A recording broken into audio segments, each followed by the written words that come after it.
सहकारी साखर कारखान्याचे सन्माननीय सभासद बंधू, कामगार, अधिकारी, MD, can development officer, agriculture officer, सर्व स्टाफ, पत्रकार मित्र, बंधू भगिनींनो, माझ्या तरुण मित्रांनो, उशीर झाला त्याबद्दल दिलगिरी व्यक्त करतो. कारण आज सकाळी छत्रपती सहकारी साखर कारखान्यावर 11 वाजता AI म्हणजेच आर्टिफिशियल इंटेलिजन्स म्हणजेच कृत्रिम बुद्धिमत्ता मराठीमध्ये आला त्याचा शब्द, त्याचा परिसंवाद घेतलेला होता. थोडंसं आपण त्याच्यामध्ये एक कृषी प्रदर्शन घेतलेलं होतं आणि ॲग्रिकल्चर डेव्हलपमेंट ट्रस्ट, नंतर कृषी विभाग, नंतर तुमचं कृषी विज्ञान केंद्र, त्याच्यानंतर अनेक वेगवेगळ्या कंपन्या, विशेषतः जैन इरिगेशन, अशा खूप कंपन्या, वेगवेगळे यंत्र जी आता अवजारं आलेली आहेत, यांत्रिक अवजारं, त्याच्या वेगवेगळ्या कंपन्या, हार्वेस्टर, ते त्याच्या संदर्भातल्या कंपन्या, ट्रॅक्टरच्या संदर्भातल्या कंपन्या, असं खूप.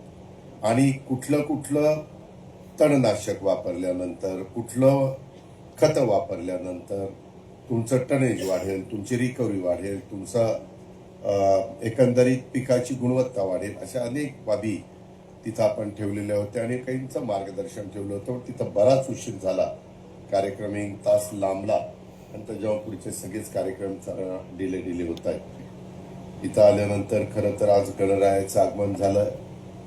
गणरायाच्या आगमनाच्या निमित्तानं माझ्या माळेगाव सहकारी साखर कारखान्याच्या तमाम संचालक बोर्डाचं, सभासदांचं, कामगारांचं, अधिकाऱ्यांचं आणि माळेगाव सहकारी साखर कारखान्यावर जे अवलंबून आहेत त्या सगळ्या घटकाचं मी बारामतीकरांचं, महाराष्ट्राचं, सर्वांचंच गणेशोत्सवाचं आगमन झालं, गणरायाचं आगमन झालं, त्याबद्दल आपल्याला मनापासून शुभेच्छा देतो.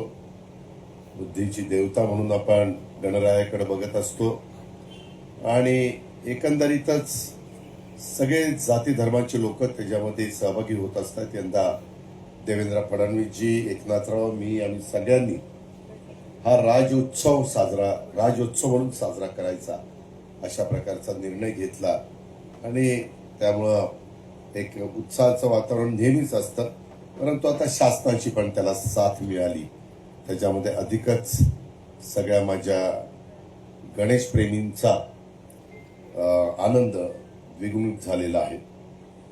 आज आता शाश्वत ऊस उत्पादक वाढ समितीच्या बद्दल नितीनने सांगितलं. तुम्ही आम्हाला सगळ्यांना खूप मोठ्या विश्वासाने 5 वर्षाच्या करता माळेगाव सहकारी साखर कारखान्याला निवडून दिलं, त्याबद्दल मी आपल्याला सगळ्यांना मनापासून धन्यवाद देतो.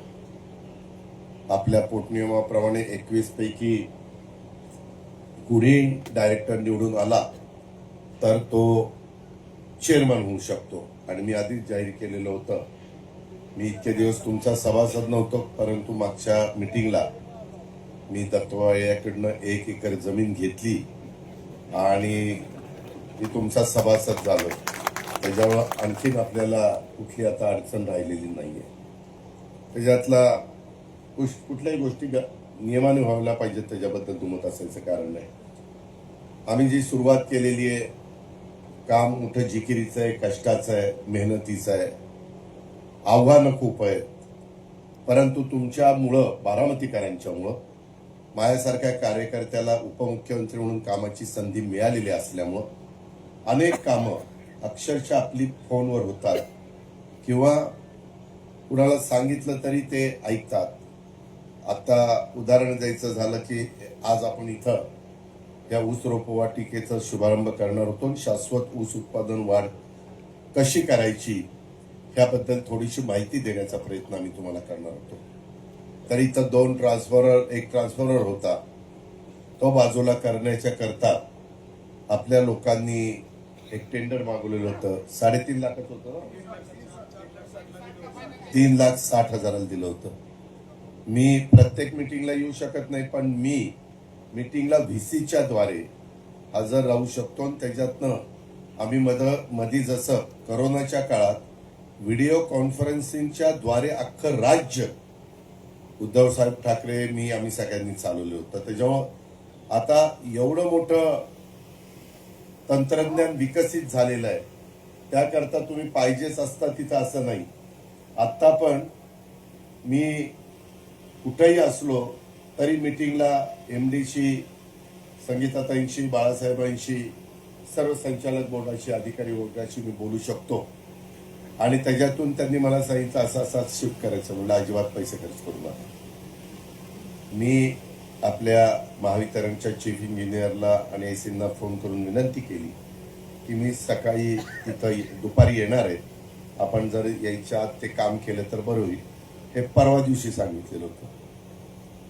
काल काम पूर्ण झालं फुकट. सांगायचं तात्पर्य मी जे काही तुम्हाला सांगितलंय ह्या छोट्या छोट्या गोष्टी असतील मित्रांनो, सभासद बंधू भगिनींनो, परंतु तुमच्या आता गाड्या आम्ही कुणी वापरत नाही, त्याच्यावर काय कवी ना थोडी कवी ना बचत होणार ना.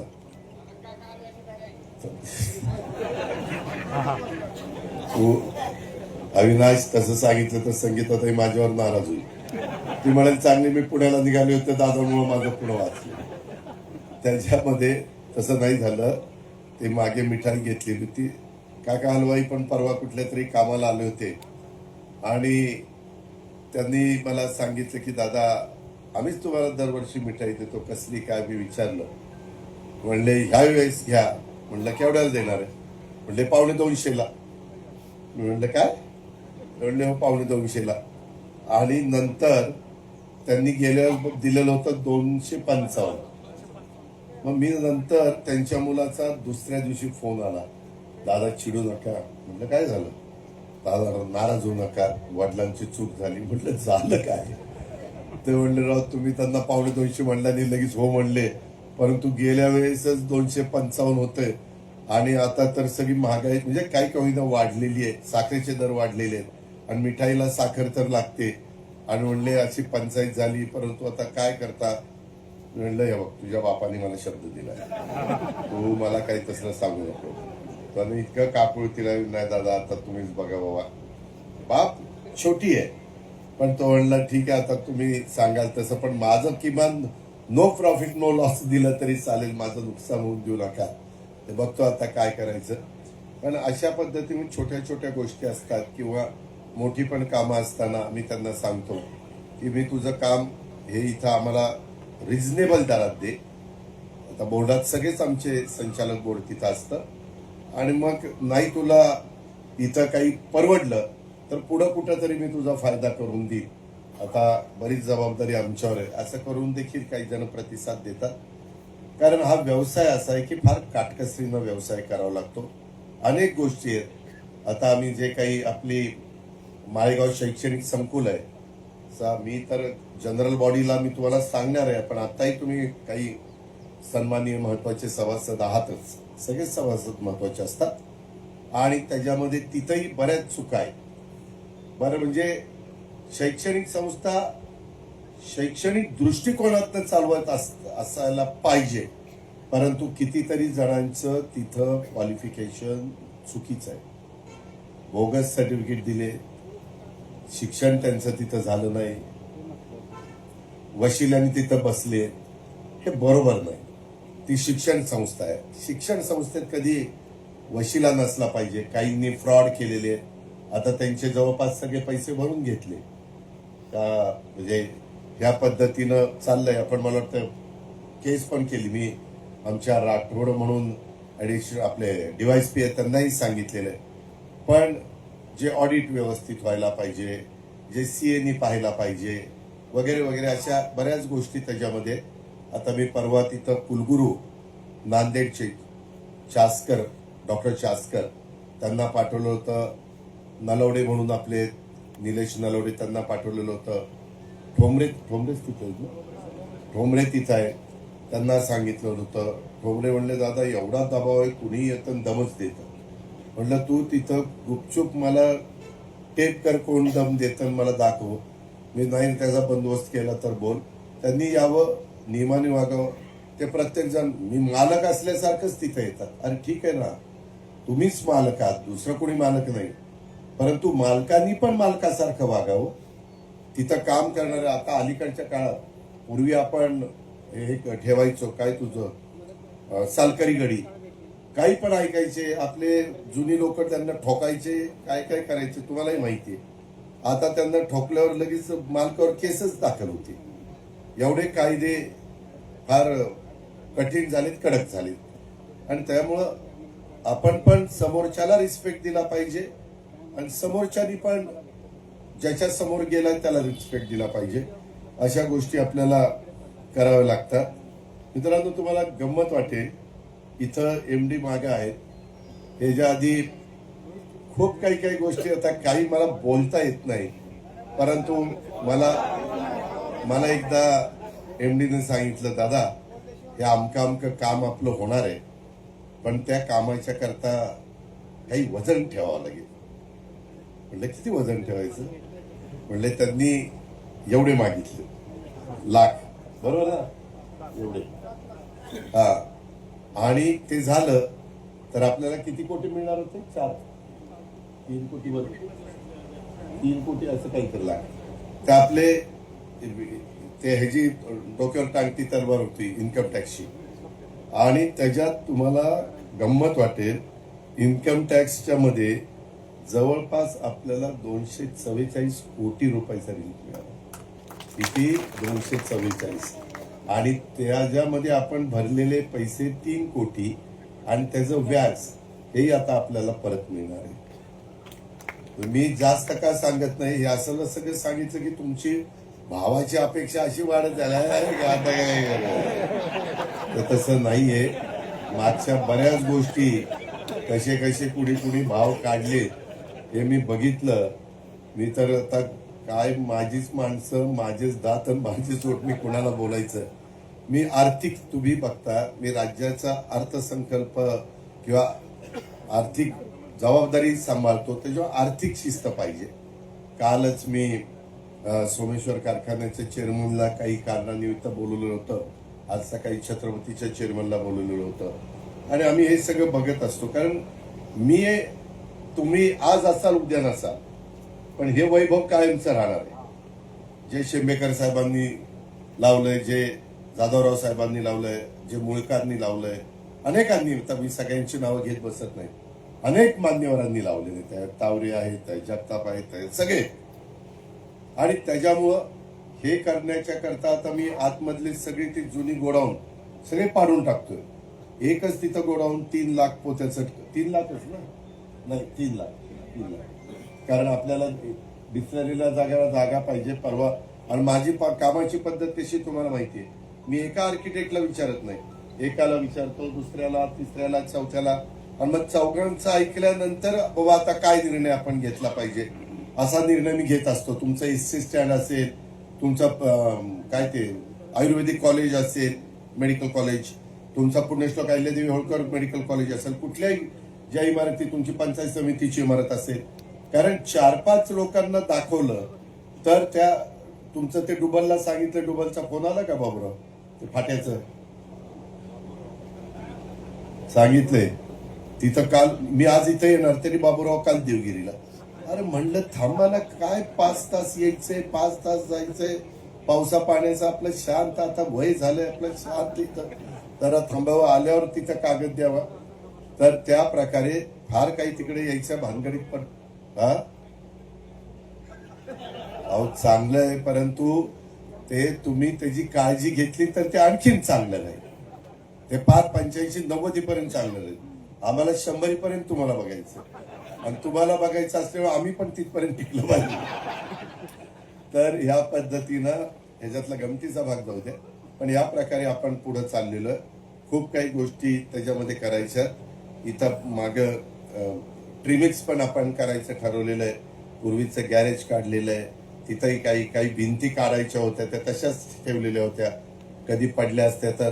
कारण मला कुठलीही गोष्ट निर्मळ, स्वच्छ, नीटनेटकी, आणि मी एमडीला पण सांगितलेलं, आज तुम्हालाही सगळ्यांना सांगतो, आज जो का अधिकारी कर्मचारी आहे त्यांनी नीटच काम, ड्युटीवर येताना वेळेत यायचं, वेळेमध्ये जायचं.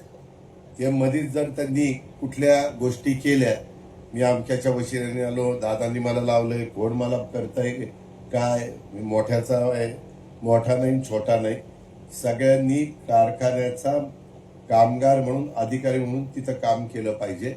उगीच इकडं तिकडं वेळ घालवता कामा नये. जो घालवायचा तो कारखान्याच्या भल्या करता.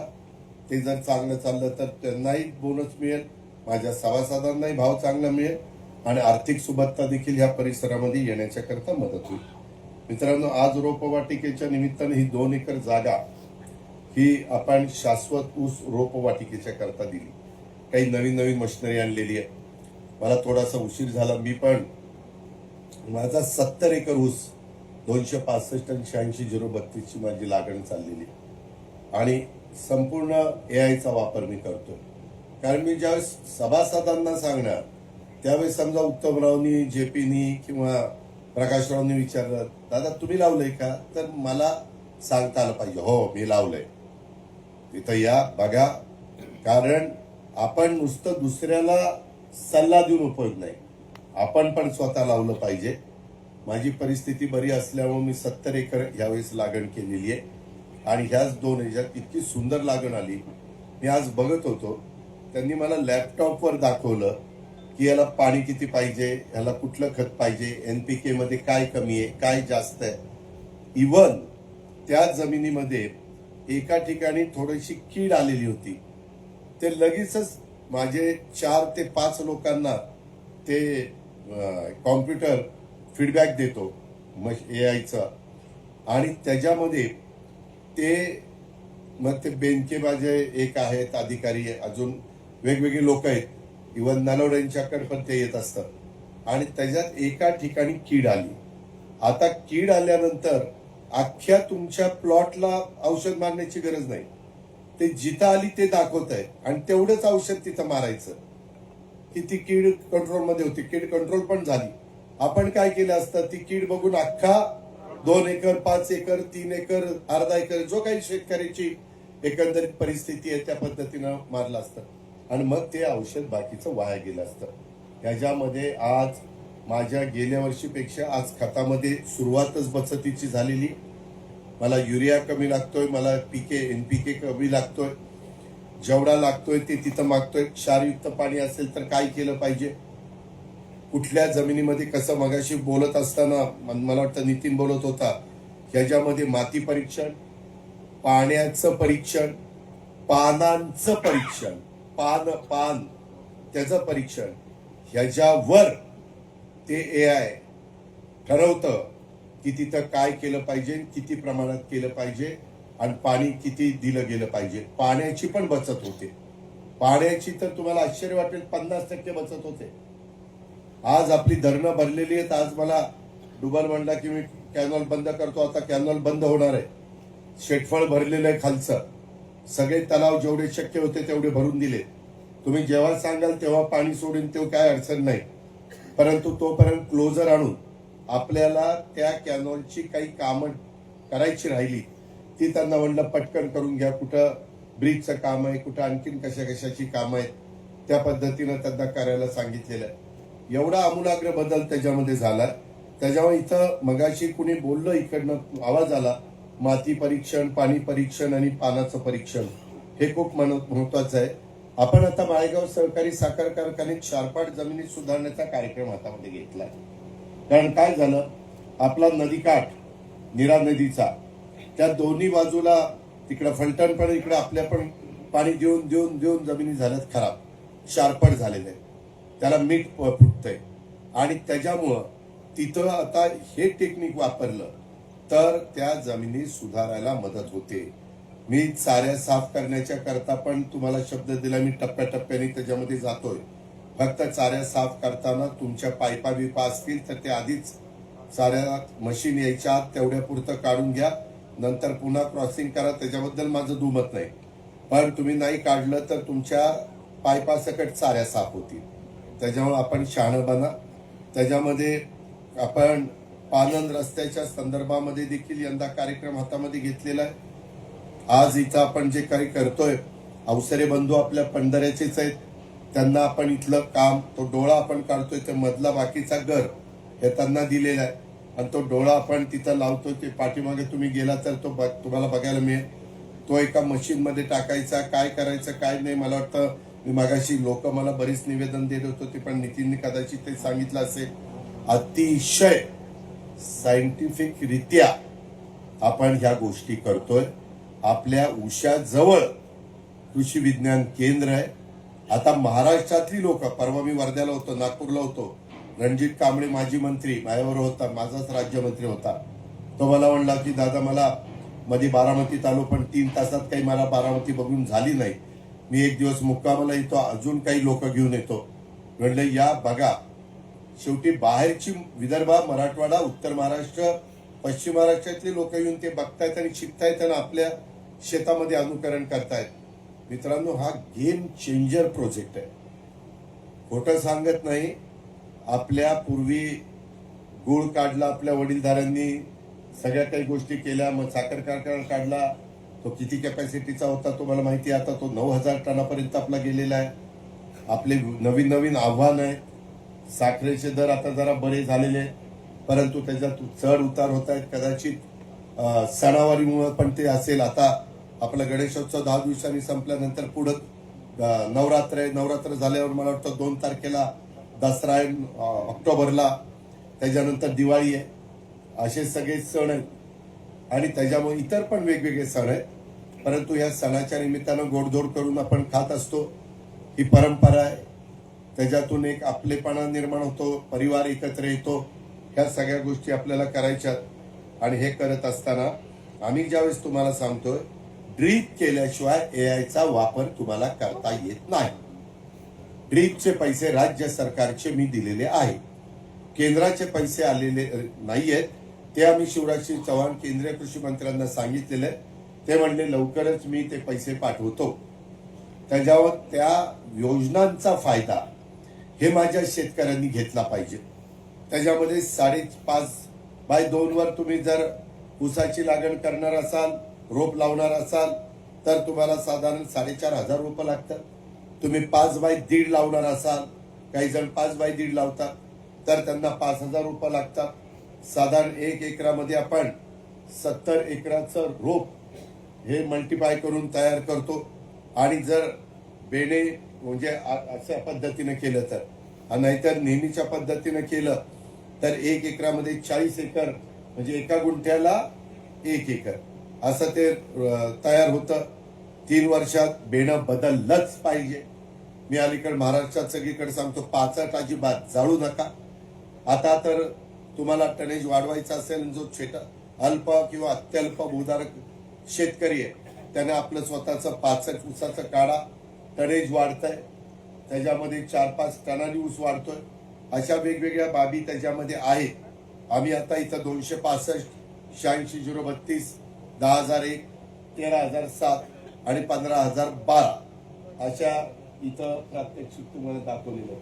बोर्ड पण लावलेलं आहे कुठला आणि तुम्ही स्वतः बघायचं कसं चाललंय.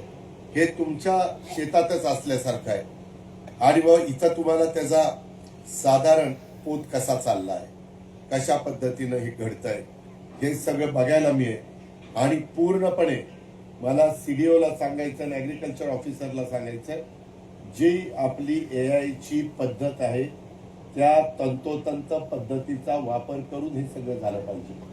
त्याच्यामुळं, कारण उद्या माझा शेतकरी इथं येऊन बघेल, ते बघितल्यानंतर तो ठरवेल नाही मी माझ्याही शेतात करेल. आता आपण 1,000 एकरात 1,000 शेतकऱ्यांच्या मध्ये कृषी विज्ञान केंद्र बारामतीनं हा सगळं केलंय. ज्याचं टनेज 35-40 टन होतं तो 75 पर्यंत जातो. ज्याचं 70-75 होतं तो 100 पर्यंत जातो. जो 90-95 पर्यंत होता तो साधारण 140 टनापर्यंत जातो. एवढा त्याच्यामध्ये फरक आहे. आम्ही पीडीसीसी बँक, सातारा जिल्हा बँक ह्या दोघांनी पण त्याच्याकरता तरतूद केलेली आहे लोनची. आता तुम्हाला शेतकऱ्यांनी समजा तुम्हाला 1 हेक्टरला 25,000 बरोबर आहे, तर त्याच्यामध्ये 9,000 शेतकऱ्यांनी भरायचे. व्हीएसआय 9,250 देणार आणि कारखाना 6,750 देणार. असं ते 25,000 रुपयाचं आपण गणित जुळवलेलं आहे. ह्यामध्ये आपण शेतकऱ्यांना आव्हान केलं, एआयचा वापर करा. तर 136 माझ्या माळेगाव सहकारी साखर कारखान्याच्या सभासदांनी सहभाग घेतलेला आहे. त्यामध्ये आता 5 सभासदांच्या शेतामध्ये आम्ही वेदर स्टेशन बसवलेली आहेत आणि ह्या पद्धतीनं आपण स्टेप बाय स्टेप पुढे चाललेलो. त्याच्यामुळं ह्याच्यात 1000 एकरावर जे ट्रायल घेतली त्याच्यात खताची बचत झाली 40%, पाण्याची बचत झाली 50%. आज त्यांचे ऊस जाऊन बघा, त्यांचे रिकव्हरी वाढते. रिकव्हरी वाढल्यावर आपोआप आपलं साखर जास्त निघेल. साखर जास्त निघाली की आपल्याला भाव जास्त मिळायला मदत होईल. आपल्याला अडसाली ऊसाला समजा जुलैमध्ये लागण केली तर पार जुलै 12 1 ऑगस्ट आहे का 15 जुलै? 15 जुलै रोपाला 1 महिना पुढं. कारण नेहमीसारखी केली तर जुलै 12 ऑगस्ट सप्टेंबर ऑक्टोबर नोव्हेंबर 12 4 16 17 महिने लागतात. ह्याच्यामध्ये तुम्ही रोप लावलं तर त्याला फक्त 14 महिन्यामध्ये रिकव्हरी येते आणि अतिशय चांगला ऊस तयार होतो. आणि तो रिकव्हरी जास्त देणार असल्यामुळं आपण एआयचा लावलेला ऊस तो बघून त्याला प्राधान्य देऊ. त्याची रिकव्हरी आली चांगली की तो त्या ठिकाणी तोडला जाईल, अशाही पद्धतीचा निर्णय घेऊ. कारण लोकांनी काळानुरूप बदललं पाहिजे. पाणी सारखं देऊन देऊन पुढच्या पिढ्यांचं आपण नुकसान करतोय. आपली जमीन खराब होऊन जाईल. आपल्या पंजोबा आजोबा, आपले वडील आणि आता आपली पुढची पिढी, असं हे सगळं आपल्याला टिकवायचं. आणि पुढं पण वर्षानुवर्ष तुमच्या नातवंडाकरता पतवंडाकरता सगळ्यांच्या करता ते राहिलं पाहिजे. आणि ते मशीन इतकं व्यवस्थित दाखवतं की बाबा काय परिस्थिती आहे, कशी परिस्थिती आहे. काही प्लॉटमध्ये एकाच ठिकाणी कुठं युरियाचं प्रमाण जास्त असतं, कुठं कमी असतं. हे सगळं वेदरच्या निमित्तानं त्यामध्ये तुम्हाला स्वतःला पाहायला मिळतं. तुमच्याच मोबाईलशी ते जोडून दिलं जाईल. अशा पद्धतीनं हे टेक्निक सगळं विकसित झालेलं आहे. त्या गोष्टीचा फायदा माझ्या माळेगाव सहकारी साखर कारखान्याच्या सभासदांनी उचलला पाहिजे. हा जो आपला शाश्वत ऊस रोप वाटिका आहे त्याच्यामध्ये 2 एकर जागेत एका महिन्याला आता आम्ही 6 लाख रोपं करू शकतो. उद्याच्याला तुमची मागणी वाढली तर आम्ही महिन्याला 12 ते 18 लाखापर्यंत पण जाऊ शकतो, मल्टिप्लाय तसं केलं तर. पण तुम्ही रोपं नोंदवली पाहिजे आणि तुम्ही घेतली पाहिजे तर ते होणार आहे.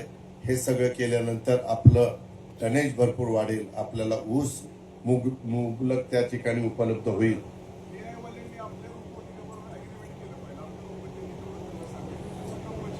त्यांचं कंपल्शन असलं तरी त्यांना कळलं की तुम्ही त्यांच्यासारखं तंतोतंत करता तर ते ऐकतील. त्याच्यामध्ये नितीन तू प्रमोद नलवडेंना सांग आणि त्यांच्या टीमला सांग, तिथं काहीतरी जाधव एक आहेत नंतर, हा बरोबर आहे, पण ते सगळे त्यांनी पण एकदा इथं यावं, यांनी बघावं. आपली लोक डायरेक्टर कोईम्बतूरला त्यांच्या खर्चानी गेलेले होते. भगत आबा कारखान्याची गाडी नेली नव्हती. कारखान्याच्या वाउचर खर्चाचं कुठलंही आमका भत्ता, फलाना भत्ता, जेवणाचा भत्ता, हॉटेलचा भत्ता काही टाकलेलं नव्हतं. बोर्डाला विनंती केली की जे स्वतःच्या खर्चाने जातील त्यांनी जावा, बघा, या, अभ्यास करा आणि ते आपल्या इथं आणण्याचा प्रयत्न करा. तशा किती दिवस गेला होता? 2 दिवस त्या पद्धतीने हे गेलेले होते. त्याच्यावर ज्यांना संधी मिळाली नाही त्यांनी धन्यवाद द्यावेत की बरं झालं या 5 वर्षात ह्याच्या काळात आपण गेलो नाही. आता गाडी नाही, जेवायला नाही, भत्ता नाही, बाहेर गेल्यानंतर वगैरे काहीच नाही. म्हणल्यावर काय डायरेक्टर झालं काहीच नाही, झालं काहीच, फक्त नाश्ता नाही.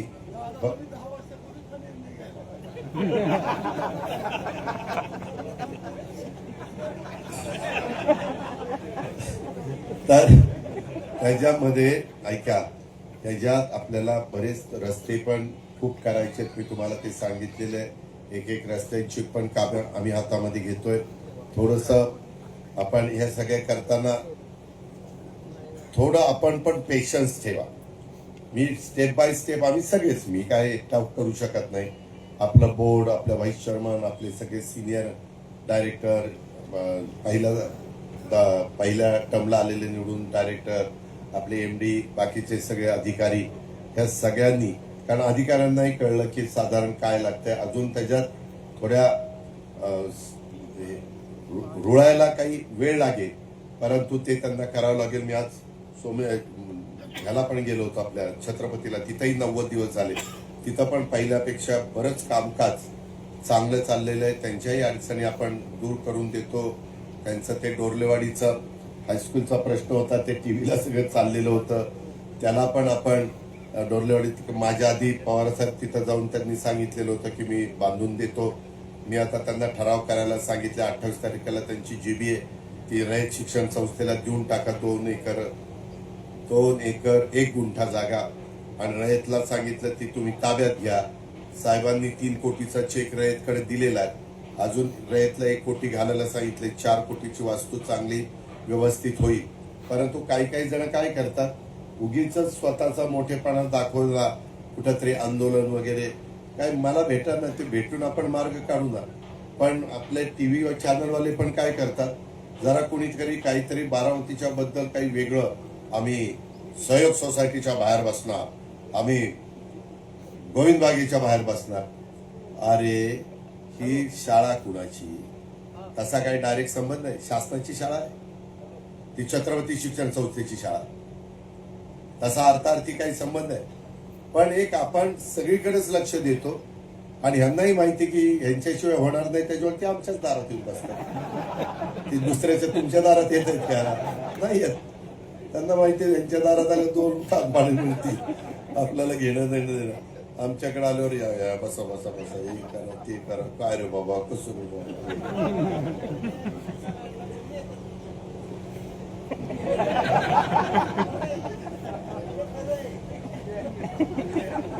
तुला बघितली की तुझ्या बापाची आठवण होती बाळासाहेबांची.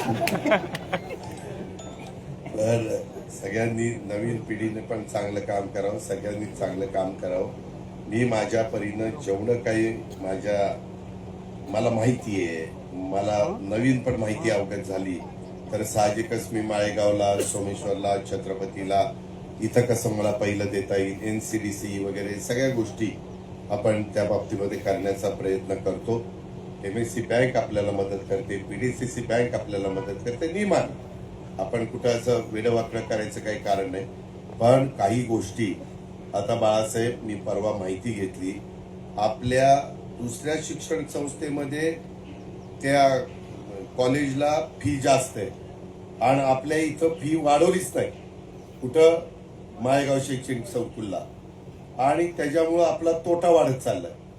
तुम्ही जर बघितलं तर तुम्ही पण आश्चर्यचकित व्हाल. मला कळत नाही तोटा कशा करता करायचा. बरं, आपल्या सभासदांना त्याच्यामध्ये कन्सेशन आहे, पण जे बाहेरच्या सीट आहेत त्याचे जास्त पैसे मिळाले असते, ते घेतले असते तर आपलं थोडी परिस्थिती चांगली व्हायला मदत झाली असती. त्याच्यामध्ये प्रॉफिट कमवायला आपण शिक्षण संस्था काढल्या नाही, परंतु त्याचा तोटा करून कारखान्याचे पैसे त्याच्यात घालायला पण आपण शिक्षण संस्था काढल्या नाही. पहिल्यांदा काय थोडीशी गुंतवणूक करायची होती ती केली. या अशा काही गोष्टी आहेत, त्याच्यावर काही बाबतीत मला कठोर निर्णय घ्यावे लागतील. आज पण निवेदन देत असताना मला माळेगाव कारखान्यात लावा, मला PDCCत लावा, मला इकडं लावा, मला तिकडं चिटकवा. PDCCच्या लेखी परीक्षा झालेल्या आहेत. लेखी परीक्षेत तुम्ही पास झाला तर तोंडीला काही मदत मी करू शकेल, किंवा दत्तोबा असतील, संभाजी असेल किंवा रणजित असेल, हे करू शकतील. पण लेखित तर तुमचं तुम्ही MKCL परीक्षा घेतलेल्या आहेत, त्याच्यात आपल्याला तिथं पण मेरिटची, पूर्वी कसं व्हायचं, डायरेक्टर जो लावेल तो लावेल, आता त्याच्यात शिक्षणाची अटी आलेली आहेत. त्याच्या नोकरीला भरती करताना काही संस्था निवडल्या, त्या संस्थामार्फतच सहकार विभागाने दंडक काढलेला की तुम्ही तिथं त्यांना इंटरव्ह्यू घ्यायला लावून, परीक्षा घ्यायला लावून तुम्ही सिलेक्शन करा. मी पुणे जिल्ह्याला प्राधान्य देणार आहे, त्याबद्दल दुमत असायचं काही कारण नाही. जेवढं जिल्ह्याला आणि 13 तालुक्याला प्राधान्य देता येईल ते देण्याचा प्रयत्न, मी तिथं नाहीये, परंतु माझे ऐकणारे लोक तिथं जास्त असल्यामुळे मी त्यांना तसं सांगितलेलं आहे. सीईओला पण सांगितलंय, चेअरमनलाही सांगितलं, व्हाईस चेअरमनला पण सांगितलंय, आणि त्या पद्धतीनं तुम्हालाही माहिती, मी प्रत्येक जनरल बॉडीला तिथं असतो. अशा या सगळ्या गोष्टी मित्रांनो आपण करतोय. आता मला आपला ते दिनकर रोपवाटिकेचा आकाश शिंदेचं एक पत्र आलं. म्हणलं दादा, स्वामी समर्थ नर्सरी पंढारे, मोर्या नर्सरी माळेगाव खुर्द, दिनकर रोपवाटिका माळेगाव खुर्द, आम्ही तिघांनी टेंडर भरलं होतं, आम्हाला बोलवलं, आम्ही रेट कमी केले, परंतु नंतर मी 87 पैसे भरलं, परंतु नंतर स्वामी समर्थांनी 85 पैसे केलं. आता 2-2दा 3-3दा तुम्हाला बोलवलं.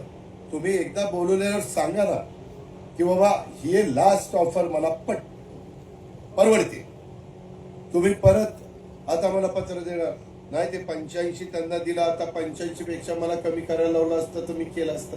असं कसं सांगता येईल की बाबा त्याच्यामध्ये तुम्ही तिथं टेंडर भरल्यानंतर आम्ही तुम्हाला त्या बाबतीमध्ये सांगायचं की अविनाश गोफणे त्यांचं 85 आलेले, तुम्ही अधिक अजून कमी करा. मग त्याला काही टेंडरला अर्थच राहणार नाही. आम्ही एवढंच तिथं बोलत असतो सगळे, कमीत कमी किती तुला परवडेल ते सांग आणि त्या पद्धतीनं आपण करू, असं ते सगळं आहे. त्याच्यामुळे मला इथल्याही सगळ्यांनी सांगितलं की लास्ट ऑफर 85 पैशाची, त्याच्यावर ते 85ला दिलं. इथून पुढे लक्षात ठेवा, तुम्ही सभासद असला नसला, टेंडर भरलं असलं तर तुम्हाला तिथं टेंडर पाहिजे असेल तर तुमचे जे आमचे नॉर्म्स ठेवलेले टेंडरमध्ये त्या नॉर्म्स प्रमाणे काम करण्याच्या करता जेवढं काही लोएस्ट तुम्हाला येता येईल तेवढं लोएस्ट या, आम्ही त्या पद्धतीनं त्याचं सिलेक्शन करू. पण ते नॉर्म्स मात्र त्या नॉर्म्समध्ये तुम्ही उतरला पाहिजे, ही पण गोष्ट आपण सगळ्यांनी या निमित्तानं ध्यानामध्ये घेतली पाहिजे. आणि या कृत्रिम बुद्धिमत्तेचा वापर, ह्या कृत्रिम बुद्धिमत्ता तंत्रज्ञानाचा वापर, एआयचा वापर केल्याशिवाय आपल्याला तरुणोपाय नाही. आहे त्या जमिनीतच तुम्हाला मला भाजीपाला जास्त वाढवावा लागेल, आहे त्या जमिनीतच आपल्याला टन जास्त वाढवावं लागेल, आहे त्या जमिनीत आपल्याला फळं चांगली जास्त क्वालिटीची आणावी लागतील. आता तुम्हाला आश्चर्य वाटेल, काही 20-20 एकर डाळिंब, काय डाळिंबात पैसा झाला. एकाने सांगितलं की दादा मला त्याच्यात कमीत कमी 6 कोटी रुपये होते, एकाने सांगितलं मला 22 कोटी रुपये होते. एवढा यंदा डाळिंबाला फारच रेट त्या ठिकाणी राहिले. केळीच्याही बाबतीमध्ये आमूलाग्र बदल होत आहेत. नेहमीची पिवळी केळी तशी आता निळी केळी आली, त्या प्रशांत काटेने लावली आता, हा सचिनने लावली केळी निळी ना, प्रशांतने लावली. हे काय म्हणत, अरे बाबा त्याची नेहमीची आहे, मी निळ्या कलरचं सांगतो, जावा ब्लू. अशा पद्धतीने या सगळ्या गोष्टी होत आहेत. माझी तुम्हाला विनंती आहे, काळानुरूप आपण बदललं पाहिजे, नवीन तंत्रज्ञानाचा वापर करून घेतला पाहिजे. नाहीतर आपल्या इथं जवळ असणारं तंत्रज्ञान अख्खं महाराष्ट्र घेऊन जाईल, अख्खा भारत देश घेऊन जाईल. आणि आपण त्यांनी अमेरिकन वगैरे वेगवेगळ्या कंपन्यांशी मायक्रोसॉफ्ट आणि ह्यांच्याशी सगळ्यांशी कोलॅबरेशन केलेलं आहे. त्या कोलॅबरेशनचा फायदा जग घेत आहे, आपला भारत घेतोय. आपल्या इथं फार माळेगाव पर्यंत आणलेलं आहे. त्यावेळेस माळेगावच्या पण माझ्या शेतकऱ्यांनी, विलासराव, त्याचा फायदा घेतला पाहिजे. अशा पद्धतीनं माझी तुम्हाला सगळ्यांना हात जोडून विनंती आहे, त्या पद्धतीनं तुम्ही करा. आणि म्हणून हे सगळं आपण रोपवाटिका वगैरे, शाश्वत ऊस रोपवाटिका ही सगळी तयार केलेली आहे. आणि त्याच्या शुभारंभाच्या करता मला वाटलं नव्हतं भाषण करायचंय, परंतु आज मला खूपच अजून कामं आहेत. पण आपण सगळेजण आला. पुन्हा एकदा आपल्या सगळ्यांचं कारखान्याचा चेअरमन या नात्याने मनापासून स्वागत करतो. जे काही निवेदन दिलेली आहेत त्याच्यातली ज्या निवेदनाचं ज्या पद्धतीनं मला मार्ग काढता येईल तो मार्ग काढण्याचा मी प्रयत्न त्या ठिकाणी करीन. आणि सर्वांनी या असणाऱ्या शाश्वत ऊस रोपवाटिकेचा फायदा घ्यावा. आणि आपल्या काळ्याची इमाने बरेच सेवा करत असताना त्याच्यामध्ये AIचा वापर करून, कृत्रिम बुद्धिमत्ते या तंत्रज्ञानाचा वापर करून आपल्या शेतीमधनं जास्त उत्पादन काढून आपल्या प्रपंचाला, आपल्या मुलाबाळांच्या लग्न कार्याला, त्यांच्या शिक्षणाला हातभार लावावा आणि आपल्या घरामध्ये आर्थिक सुबत्ता आणावी, हीच आग्रहाची, नम्रतेची, कळकळीची विनंती करतो आणि या ठिकाणी थांबतो.